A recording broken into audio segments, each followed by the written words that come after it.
What's up, everybody? Mark with Cardivox Academy here, and I'm excited because we're talking about Ice Nine Kills again. Now, I haven't talked about Ice Nine Kills on the channel in a long time, and I don't know why. Maybe there just hasn't been a long time. Maybe it's been a long time between releases. In fact, I'm always behind the times. I didn't even know this song was coming out, but this morning, when I had my coffee and I was checking my emails, you get promo emails and things like that. And it was like Ice Nine Kills, new single, hell yeah. And so I was like, oh crap, I'm very excited because we've been doing a lot of heavy stuff, and that is my bread and butter. I'm a extreme vocal coach and harsh vocalist myself. I'm in a band called Kardashev on Metal Blade Records, and I teach people how to do vocals safely and efficiently. And Ice Nine Kills is a little different than that, but it's still fun because Spencer is a phenomenal singer and a great harsh vocalist. And even though I do things differently and I generally teach, slightly different styles, it is always so fun to dissect what he's doing. So let's go ahead and let's get into it. Also, I see part one, the laugh track part one. So I'm not gonna be this is 5 minutes. I'm not gonna do two videos, both. Maybe I'll do one Saturday, one Sunday, right? Maybe that's what I'll do. But let's just see what this brings. Let's see what this brings. Like I said, I found out about this morning. Knowing about Ice Nine Kills, the laugh track, that makes me feel very Joker. And I think it's Joker in the thumbnail too. So that's about all I know. Anyway, let's do it. The laugh track, Ice Nine Kills, part one. Here we go.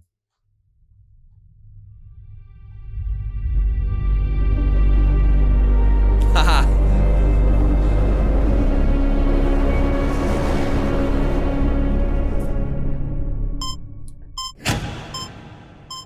Time ticks by as the story unfolds. All smiles tonight, so let the laughter explode. Half comedy, half killing spree. My screws are loose, but the joke's on you. 'Cause God is burning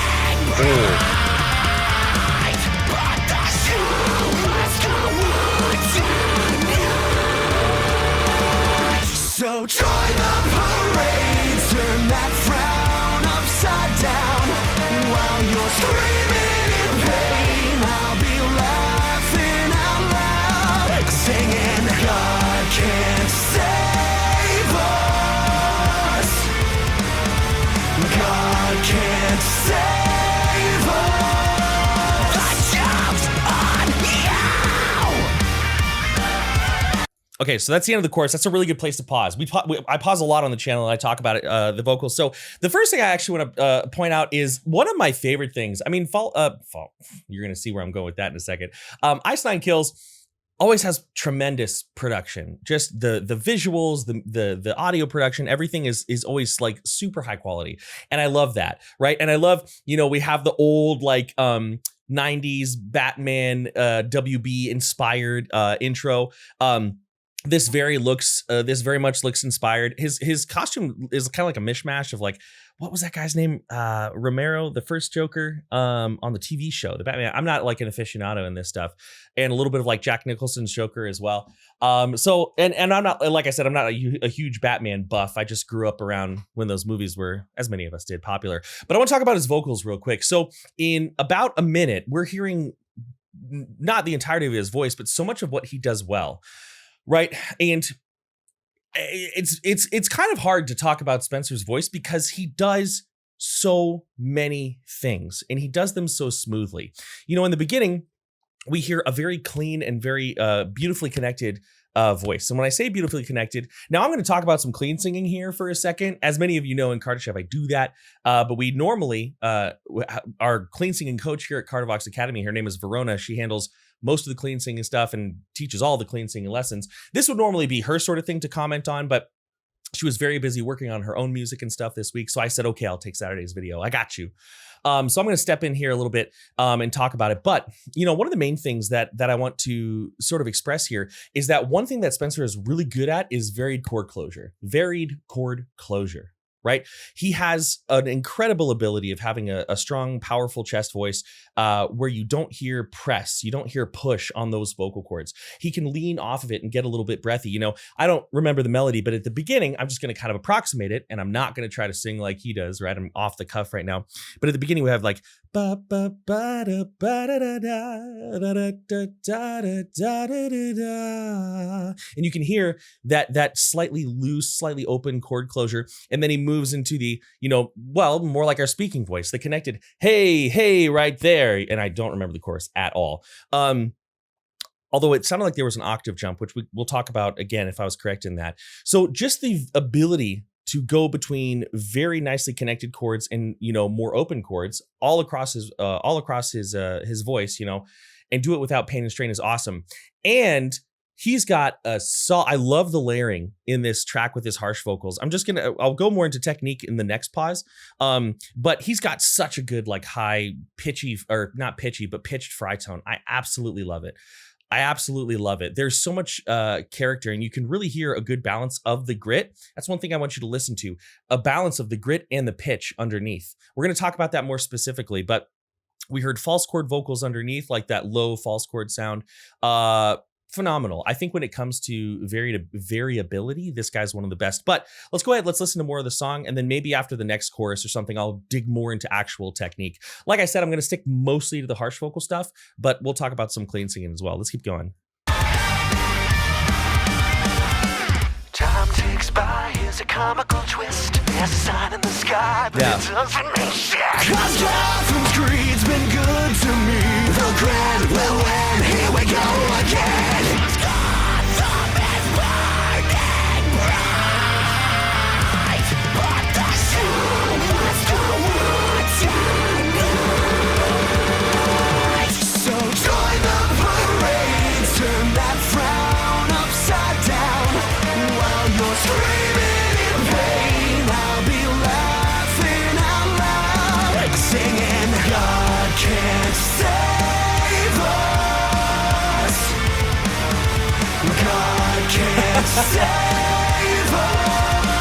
The show's on you. Okay, so what a great screenshot. I love it. Okay, so let's talk a little bit more technique here. Now, I to make sure that this isn't like a 40-minute long video, I have to pick just a few things to talk about. So what I'm going to do is, at least in this pause, I'm going to talk mostly about the scream and mostly about tract shaping. Right now, as longtime viewers of the channel know, I don't really do a lot of like straight fry screams myself. It's just not really my thing. I teach a lot of people how to do it because conceptually there's a lot of crossover. But I do. What you're going to hear is me approximating a similar style with a different type of scream. What is often called a false chord high. I don't really love that term for it, but the reason I'm telling you that is because, well, for a couple reasons. Number one, it's to explain, like, I'm going to sound a little bit different than he does, but we're mostly going to be talking about tract shaping and airflow dynamics rather than like, here's how to do fry, here's how to do false chord. I've got plenty of videos on that. And another reason I want to tell you that is because a lot of times, you know, my students will kind of get in their own way a little bit. They'll be like, oh, you know, I want to record music and I have to be able to do fry screams. And I'm like, are you sure you have to? Are you dead set on doing fry screams, or do you just want a sound that occupies that same sonic space? And they'll say, well, I just want to sound. I'm like, okay, well, we can do fry, but let's see what's easiest for you. So that's kind of the thing. One thing I want to point out with kind of why I'm going to be doing it a little bit differently. So the first thing I want to start off with is tract shaping, right? What am I talking about there? What am I talking about when I talk about tract shaping? Well, you know, the channel that our voice travels through is called our vocal tract, right? And that is, we can kind of think of it as like from the larynx up through the sinuses and up to the nose and the mouth, right? And this vocal tract has different zones, right? It has different places. And one of the greatest things about our instrument is we can change its shape dynamically. How cool is that? Imagine if you had a guitar that you could snap your fingers and now it's ukulele size. And then you could snap your fingers and it's like, you know, cello size, right? That would be sick. Well, we have that built into our body. You know, and these zones, I'm gonna kind of approximate them here for you, but like in the back tube here, you have what's called the pharynx, right? And the pharynx is the space that is open in the back of the in the back of the throat, right? So down here, kind of up, from the back of the tongue, roughly down to where your vocal cords are, we call that the laryngopharynx or laryngopharynx. You'll hear it called too. The very back of the mouth, the spot where if you open up and you just look in the back, we have the oropharynx, right? So laryngopharynx, laryngeal pharynx, right? Oropharynx, pharynx of the oral space. And then we have the nasopharynx, which is where the pharynx becomes the nose or gets into the sinuses, right? And so it's important to understand, I keep banging my microphone. What the hell? What the heliante? It's important for us to understand that the pharynx is a space that we can change dynamically. And when we change the shape of the pharynx dynamically, what we will then be able to do is change the frequencies of the sounds that we're making. We also have just the mouth, right? The front of the mouth. And we've also got our lips, our nose, and our tongue. So we can really change the shape of the vocal tract dynamically. And this has a tremendous effect on the sound of our distortion. For example, if I do something like, so here's the way I do low vocals, right? Well, one of the ways, right? If I don't do any cool vocal tract shaping there, it doesn't sound very cool. But if I change the shape of the vocal tract and let a little bit more air through, I have a really cool sound. Right? So why am I talking about this if he's doing these high, like beautiful pitch fry sounds? Well, because a lot of my students who come to me and they're like, I can't do high screams. I cannot do high screams for the life of me. It is incredibly difficult. Oftentimes, they're working too hard on the distortion and they're not working on the shape of the vocal tract. Right? So they're trying all these different ways to squeeze and push and press and prod here and nothing's working and it hurts and it's painful. When in actuality, what they need to be doing is they need to be working on getting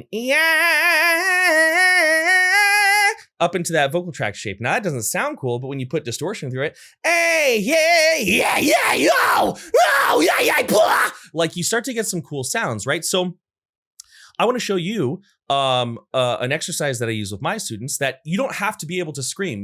No vocal distortion necessary for this exercise, right? And I actually was working on it before this, and we'll keep it short because I know we got a song to listen to. But I like teaching vocals, so I'm just going to rant a little bit. And if you like the education, stick around. And if you don't, I don't know what to tell you. But basically, what we're going to do is I used to have like this really nice piano, but it wasn't really nice. It broke. So now I use a website called virtualpiano.net, and I actually have it down here. I've got like a tiny little monitor that I have for my lessons. But basically what you're going to do, you can use this on a piano. You can do this on a guitar, really anything where you can find intervals, right? We're going to be going up a fifth. Okay. So for people who have a vocal tract very similar in shape and size to mine, like to start generally on C3. If you have like a different shaped vocal tract, your voice is naturally a little bit higher, you can start on G, maybe even C, right? You should be able to hear that. Hopefully it's routing. It should be. I see the signal. And so what we're going to do is we're going to be boring as hell. We're going to be boring as hell. Like, listen, I do not want you to sing this well. No, don't do it, right? I want you to talk it. So if I start C3, right, again, this exercise is to help us slowly shape our vocal tract in such a way where high frequencies are comfortable and not squeezed, right? Or high vocal styles are comfortable and not squeezed. We're going to start where we're comfortable, right? Why not? Why not pick up comfort that we have and carry it into our upper register, right? So what I'm going to do, does that sound like good singing? No. But is it relaxed and on pitch? Yeah. Pretty much, right? And with this, by the way, you don't have to be perfectly on pitch. I would rather you be relaxed because, again, I'm teaching harsh vocals, so a little bit flat, who cares? Verona would be like, no.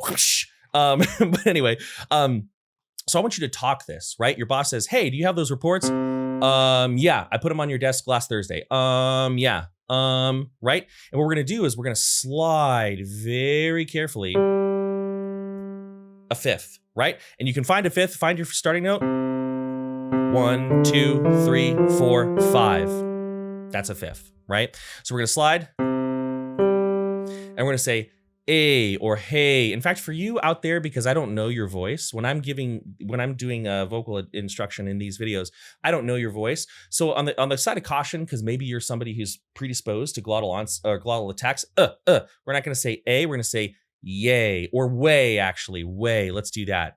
So we're going to go way. Doesn't have to be perfectly on pitch. Don't want it to be singing, but as you lift, right? I want you to feel vibration, right? An exercise without intentional goals, knowing what you're looking for, is just a shiny waste of time.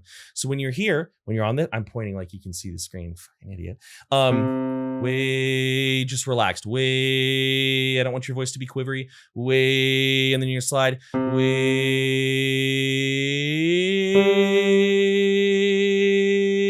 If you feel strain here, a couple things you can do, right? One is you may not be opening your mouth enough. So, Jesus Christ, may not be opening your mouth enough. So what you can do is you can put your finger up here, and when you slide up, I want your bottom lip to go past your middle knuckle. Okay, I want your bottom lip to go past your middle knuckle. Way right there. You may also not be utilizing your support properly. That's an entirely separate video. But basically, what we do is once that's comfortable, start on D. Way.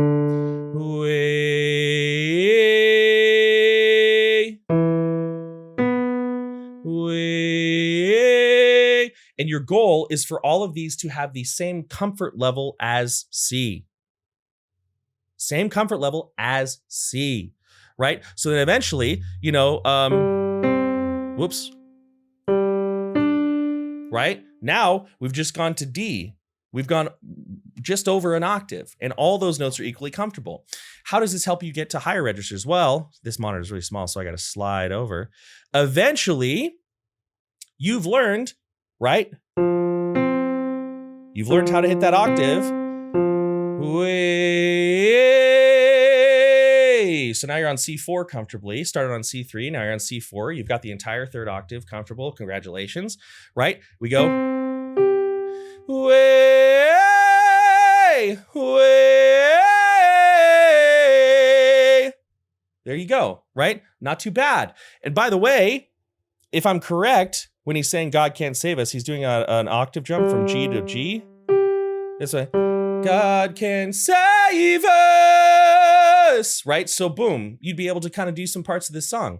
Now, I'm going to get back to the song. I was going to talk about the distortion, his delivery, right? But let's keep going because it sounds like there's like a new part of the song. And it's kind of 5 minutes and 18 seconds. That's a good length. Here we go. People of Gotham, let me be clear. In the dark of the night, it's the bad you should fear. I have only one question before we ignite. Will you dance with the devil in the pale moonlight?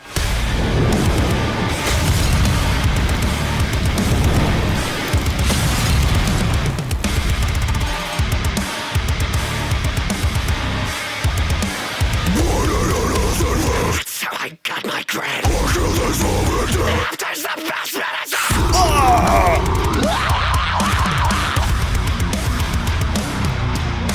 So join the parade.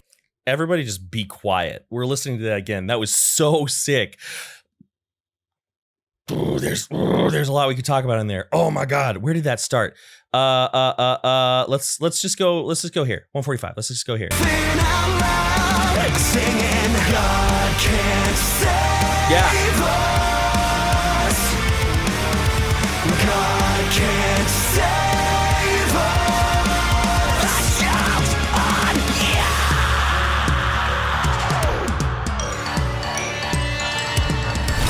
People of Gotham, let me be clear.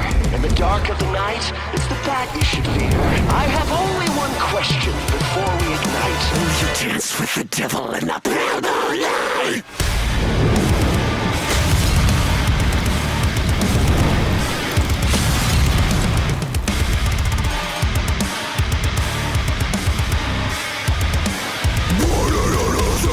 So I got my grant. After's the best medicine.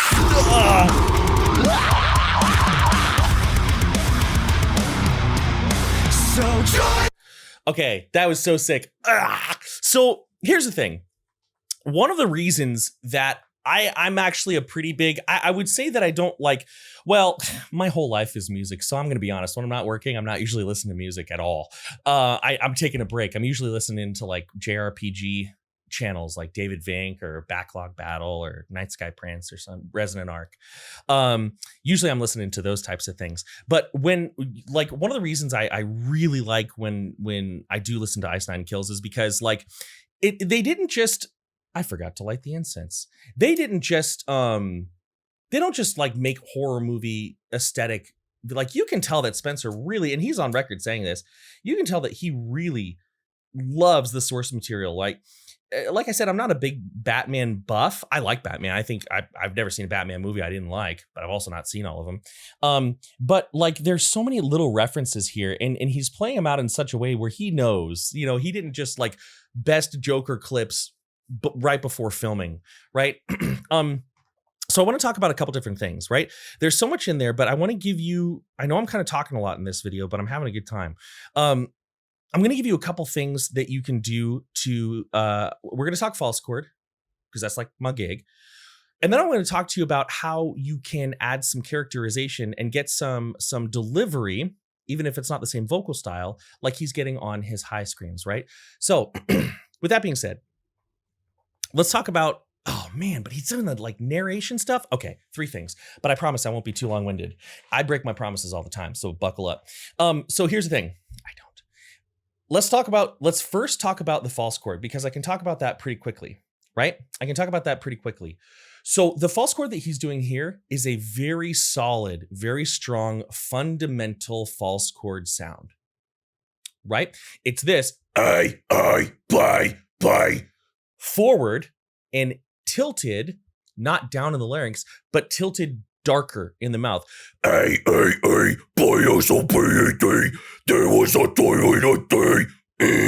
Right? Now, false chord fundamentally is a sound that I love, and is a sound that is really good for a lot of starting vocalists, even if you're not going to use it directly in your music. A lot of people associate false chord as being their, you know, oh, I don't like that. That's too death metal. Well, this ain't a death metal song now, is it? Right? False chord is a very, I will always come to false chord's defense. Not like it needs it. People love it. It's very popular. Ow, I'm an idiot. I keep hitting this microphone. It's because I'm so excited and animated. But anyway, so one of the best ways that we can think about our false chord is being as a airflow permissive version of gruff speaking voice, which is often very well achieved through Kargria. And what the hell did all that just mean? Well, Kargria is a very common way of learning false chord. People have been talking about the link between false chord and Kargria since like the 90s, I think it was. You know, it really ballooned in popularity, I think like 6-7 years ago, maybe 10 years ago. But basically it's this sound. And I'm not going to go into a huge tutorial on how to do that. But basically one thing you can do is kind of quietly clear your throat. And then think about adding a slightly nasally voice to it. And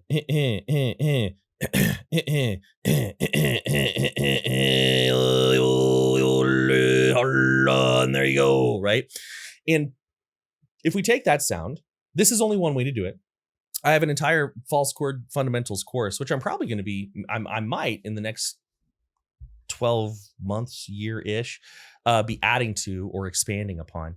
I'm not sure yet. Depends on time, but I do have a whole false chord fundamentals course on the website that you can learn how to do this stuff on. But essentially, there's a concept that I like to talk about, which is airflow permissiveness. And what is airflow permissiveness? Airflow permissiveness is when we allow more air through, but we don't lose the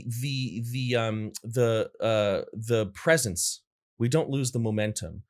What the hell does that mean? Let me just show you, right? Here's just breathy Kargria. Falling on the floor. Really strong decay. Air dump. Here is airflow permissive Kargria.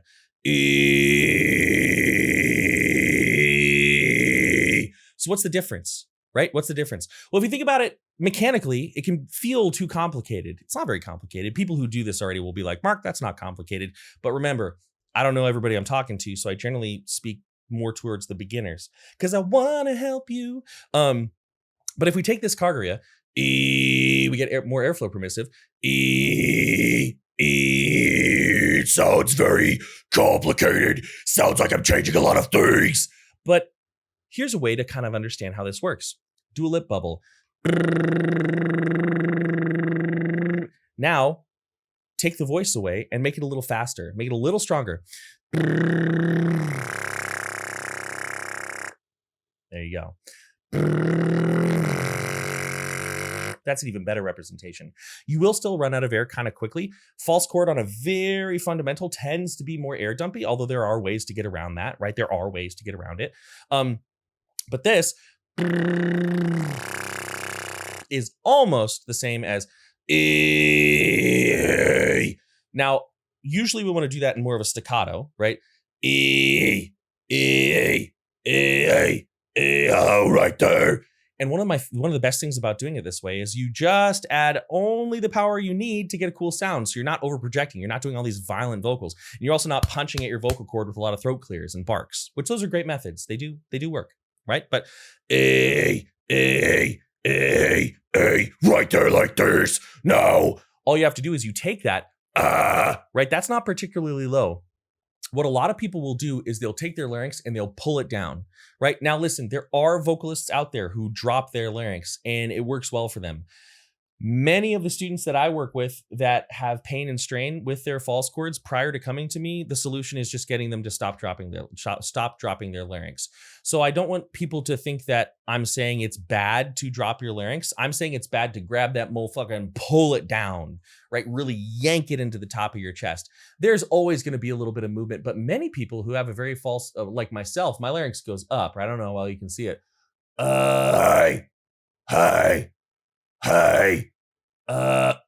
You can even see the larynx go up on the Kagura. And even if I do a low, you can see the larynx going down. And the reason for this is the last thing I'm going to talk about with false chord. The reason for this is because I'm creating that lowness in my mouth, actually, in my mouth, and with resonance, additional resonance from the positioning of my tongue. One thing that we can do is we can think about timbre. Right. Basically, there's a channel, I think it's called Sounds Good. I've not been there for a while, but what's her name? Oh, I don't remember her name. She put up a video about timbre. And at the end, she was like, that's all very complicated. And I was like, And she was like, you can think of timbre as one way you can think about timbre is the way to make a pitch sound different without changing the pitch. So, for example,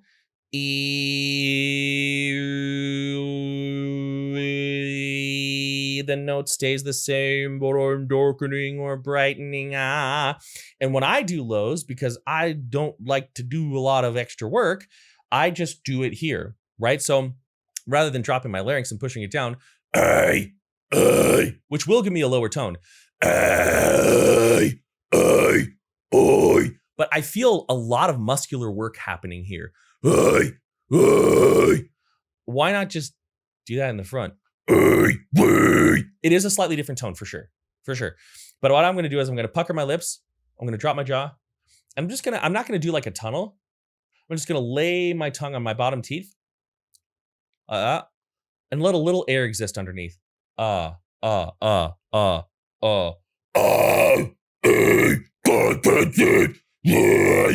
if you were here, a lot of times when I do that, people were like, you were dropping your larynx. But if ever you see me, like, say, hey, can I touch your larynx, Mark? And I'll be like, hell yeah, bro. And you'll feel my larynx goes up. My jaw drops. So it does like bring the whole apparatus down, but the movement of the larynx is upwards. I promise I'm going to talk to you about how we can get some cool delivery on pitched high sounds, whether they be fry or pitchy false chords or hybrids, whatever you want to call them. I am going to talk to you about how we can get some of that delivery, but I got a lesson in 27 minutes. Returning student too. He took a break, focused on some stuff. Now he's back. So I'm very excited. Anyways, here we go. Turn that frown upside down while you're screaming in pain. I'll be laughing out loud, like singing, God can't save us. Laughing either way. God can't save us. Laughing either way. God can't save us.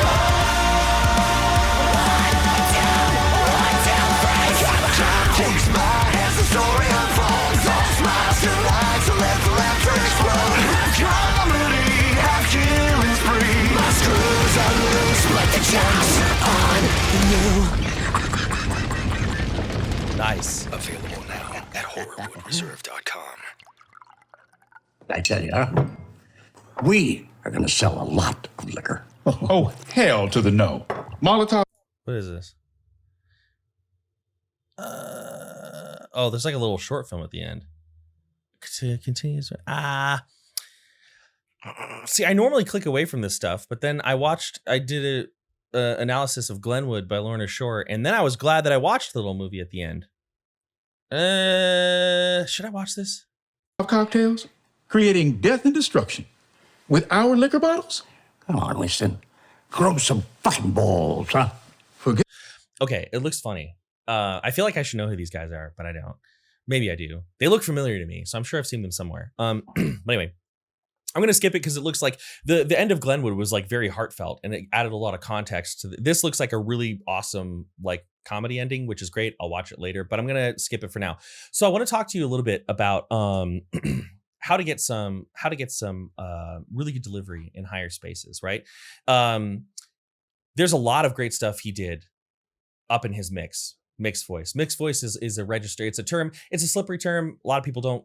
It can be kind of slidey, but I'm going to leave that more towards Verona because that's kind of like not only is she the one who teaches it, but that's kind of like her area of expertise: mixed voice, mixed register singing.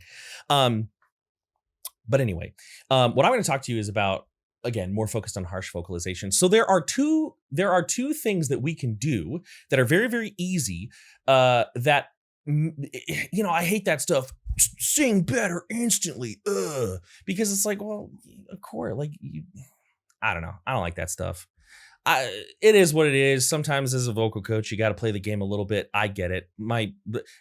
Here's an example, right? I was going to use an example of where I've kind of played that game a little bit. And then it's also a plug for my free warm-up course. So there it is. You got to do it. But it's called the Ultimate Warm-Up Course. Is it the Ultimate Warm-Up Course? Well, it might be for you. But if you don't name it that, SEO and all that doesn't care about it. So anyway, but here is a way to improve the tone of your screaming enough to where you can find the right direction to go. I think that's a good way to say it. One of them is to cry a little bit and over-exaggerate it at first. So let's say I'm singing, let's say I'm singing this. I can't remember the name of the song. And I'm going to intentionally sing kind of boring. Okay? I'm going to intentionally sing kind of boring. Hey, 'cause I'm blind to it all and I run. Even airflow, good chord connection, not wavery, pretty on pitch if I remember the song. It's been a long time since I listened to it. I think it's not Sean James. Who is it? I don't remember. Anyways, boring. Really boring. Right? So what if I'm going to over exaggerate? I'm going to cry. I'm going to do too much while I sing. I'm literally, 'cause I'm blind to it all and I run. 'Cause I'm blind to it all. What if I just do that, but tone it back now? Hey, 'cause I'm blind to it all and I run. 'Cause I'm blind to it all and I run. Now it sounds a little bit better, right? What if we take cry? What can we learn from that, right? Because here's the thing. Us harsh vocalists, like even though I do a ton of singing in Kardashev, I always will view myself as a harsh extreme vocalist first, right? Because I just like doing it more, I'll be honest with you. What can we learn from that, right? Well, you know what the cry is very similar to? It's very similar to a pouty, I don't want to take out the trash. And if I say I don't want to take out the trash, that slides very well into, yo, motherfuckers, open up this pit. Thanks for coming to our show tonight. I sound like a front man. Now we're getting somewhere. Interesting. What if I have a pitch scream that's kind of boring? It's technically, on paper, really good, right? So the way that I usually pitch scream is I take my false chord high, which sometimes has a little bit of Fry feeling in there, right? I take that, and I add a little bit of into it, like a crying baby. Wow! Right? So let's say I have a line. I'll just say, I'll just do like some sort of frontman line. Open up this pit or something. Yay! Open up this pit! It's correct, but it's a little boring, right?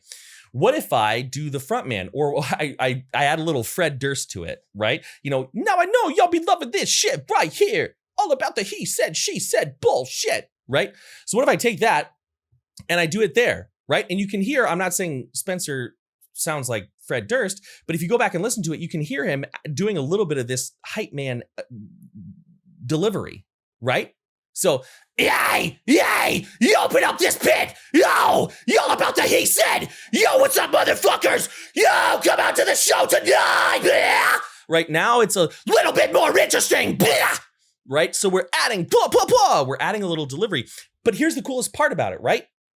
If I just talk in that voice, if I just talk in that voice, yo, what's up, guys? What's going on? You can hear I'm not pressing, right? Yo, what's up, guys? What's going on? Yo, what's up, guys? What's going on? Yo, what's up, guys? What's going on? A lot of it is just the delivery. I kind of sound like Christopher Walken, huh? It's the delivery. It's the way I'm addressing you. It's not the way, there's not a lot of push. This doesn't put any pressure or any, I mean, there's a little bit of difference in air pressure, but doesn't put any strain on my voice. Yo, it doesn't put any strain on my voice. So if I take these voice acting types of approaches, rather than being like, oh, I got to do all this stuff, which those exercises can work, but they can also go wrong. Instead of doing this stuff, just find a really boring ass tone. Boring. Yeah. Nah. And then voice act it.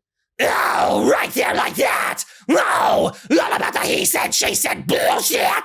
Now you're not having to add a ton of extra pressure. You're just caricaturizing, you're animating, right? And that's a really fun thing to go over. Anyway, like I said, I've got a student, and this is I was like, I don't want this to be a 40-minute video, but here it is, a 40-minute video. But there were just so many opportunities for vocal education here. Anyway, great song by Ice Nine Kills. Laugh track. I don't know what part 2 is going to look like. If it's not another version of the song, maybe I'll do a different band for Sunday, but really appreciate you watching. I love giving vocal lessons. I love talking about vocals, and I definitely got more teachery. Oftentimes in these videos, I try to be mostly a reactor who imparts some knowledge, but I went like full vocal coach, and so my apologies if I kind of lost you. But if you like the content, like, share, subscribe. Head to cartervoxacademy.com if you want to learn how to do metal vocals, or if you want to learn how to do a bunch of clean singing, right? That's all I got. Many thanks. Much love. I'm out.